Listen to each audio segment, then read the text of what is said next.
So we were one good run from going boom. We finally got the motor apart from Plan Z, and what I found here is very interesting. I know you guys are going to find this interesting because this truly illustrates the difference between a cast crank and a forged crank.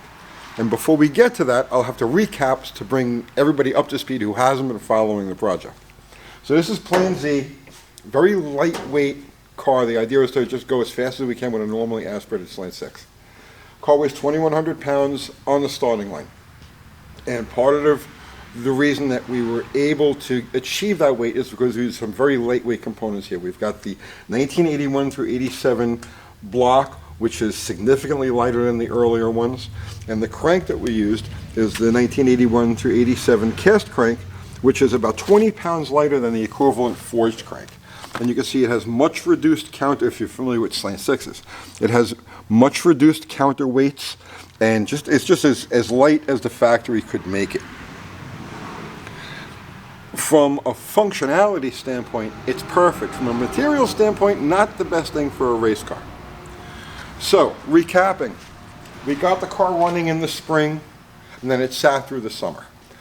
We finally took it out in September to the Slanted Nationals and put the first 4 runs on the car. And while the car itself functioned well, everything worked as it was supposed to, it had no power. And after we dissected what exactly happened, we came to the conclusion that we had just had the wrong carburetor on this thing. We had a vacuum secondary Holley on it.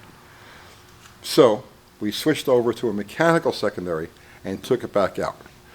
So that was the next phase in this thing. So first pass with the mechanical secondary carburetor, it was still dead on the starting line. It was very fat. But at around 60 foot, from around the 60 foot to around the 330, it pulled like a rocket. She was hard, right? But at that same time, I'm watching the oil pressure gauge just bounce off of 0. Why did it do that? So I'll show you this on this oil pan. So this is a pan that we fabricated up for this thing, and it has a built-in windage tray. I took a small block windage tray and cut it and fit it and everything else. And we added a bit of a crank scraper here, and we've got these drain back areas here. Okay, so you get the idea. We spent some time on the pan, but we didn't spend enough time, or we didn't really give any thought to deepening the pan. So as you can see, it's very shallow, and this ramp here to the back, not good. So what happened was, when the car accelerated hard, the oil that was in the pan, probably 2.5 to 3 quarts actually in the pan with the rest of it circulating around the engine, took off away from the pickup, uncovered the pickup, starved the engine of oil, and on that pass it spun 2 rod bearings, outer rod bearings. So on these engines, your oil pump feeds from the center, and obviously these are your 2 furthest points.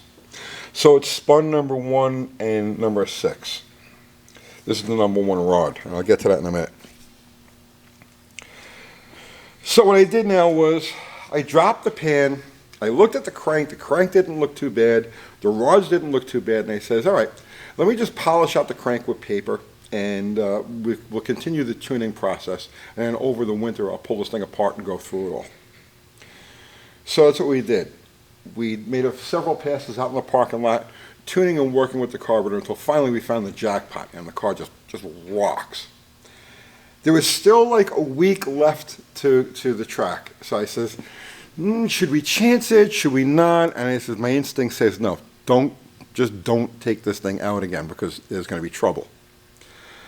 So I decided we're going to pull it apart and go through everything, and I'll send the crank out and have it cut, and we'll start from scratch. Well, my instincts were right. What was that? It was a little screwdriver. My instincts were right. Don't run it. And I pulled this apart yesterday. Eyeballed the crank. I was getting ready to send it off to the machine shop to have the journals cut, and I found a crack right here. I can run my finger over it. I can feel it. I don't know how it'll show up on the camera, But right there, if you can see right across the journal, straight across the journal, there's a crack. And that is the functional difference between a cast crank and a forged crank. So now I built it with the cast crank because of its lightweight properties, and also because I like to make things work that aren't supposed to work. That's everybody has their thing that they get into, that they get off on with their cars. Well, I like to take things that aren't supposed to work and make them work. So I says, well, cast crank, not supposed to work, this is what we're going to use. I've always been fully aware of their limitations, but this is a great illustrative point to show the difference between a cast crank, or explain the difference between the characteristics of a cast crank and a forged crank, and why forged cranks are generally better for performance. So now if everything is right, okay, meaning that the motor runs without issue, it doesn't see any detonation cycles, even short detonation cycles, doesn't see any detonation cycles, doesn't see any mechanical trauma. Like for instance, in our case, when it spun that bearing up here, it actually tried to lock the motor up. And this rod, again, you see, you won't be able to really pick it up from the camera, but this rod is actually bent. Because for that brief period of time when the bearing was turning and trying to lock the motor up, there was enough forces against the connecting rod and against the crank here to cause that crack. Remember, the rest of the engine is functioning fine. It's like, come on, number one, get with the program, right? So that's where the twisting and the trauma came in to cause that crack. Now, on a forged crank, because of the metallurgical structure of the crank, because of the way the grains of metal fit together, they're very resilient to cracking. They're very resilient to any sort of trauma. So instead of cracking, they'll spring and it'll spring back, and you won't have that kind of issue. On a cast crank, they're not as springy. They don't want to, they don't want to return to they'll crack, and that's what happened here. And my instincts were right, because visually it was like, all right, fine, polish out the crank. I checked it real quick as best I could in the car. It didn't appear egg-shaped or anything like that. The rod didn't appear to be too traumatized. I polished everything out, cleaned it up with paper, threw fresh shells in there, and all seemed well. It held oil pressure and everything else. And I probably could have run it, even with this slightly bent rod and the shell the way it was, probably could have run it and not had a problem from those areas. But that crack, that would have been a problem. It would have broken the crank in two. The crack is like perpendicular to the oil hole. So it's basically only half the journal attaching this front part of the front counterweight, the front main bearing, to the rest of the crank. So there's a good chance with a good hard pass, this thing would have broken.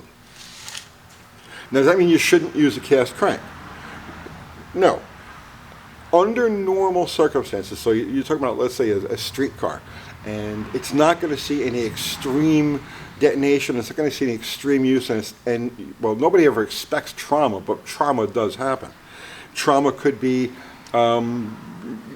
breaking something in the driveline and shocking the crankshaft, or having it like run away RPM-wise, where it flexes beyond what it's supposed to do.